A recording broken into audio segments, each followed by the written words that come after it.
যখন আপনি প্রথমবার মতো কাবা শরীফ দেখবেন, তখন কিন্তু আপনার মনের ভিতরে যে একটা অনুভূতি কাজ করবে না, সেটা মানে আপনি এত খুশিতে থাকবেন, তখন এত এত ফিলিংস জাগবে আপনার মনের ভিতরে, সেটা আপনি ধরে রাখতে পারবেন না।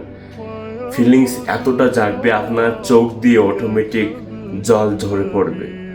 আর কখনো যদি সময় হয় তো রমজান মাসে ওমরা করতে যাবেন। ইনশাল্লাহ রমজান মাসে গেলে আরো আপনি অনেক খুশি হবেন। রমজান মাসে কিন্তু অনেক মানুষ সেখানে কিন্তু ওমরা করতে আসে।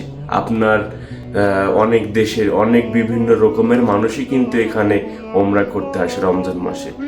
রমজান মাসে বরকত বেশি। আল্লাহ আপনাকে একটা চাওয়ার জায়গায় আপনাকে 10টা দিয়ে দেবে। তো ইনশাল্লাহ যদি কোনো দিন আপনার ভাগ্যে জুটে, ইনশাল্লাহ রমজানে ওমরা করতে আসবেন। রমজানে অনেক ভালো লাগবে, তো অনেক হ্যাপি থাকবেন, অনেক শান্তিতে থাকবেন ইনশাল্লাহ।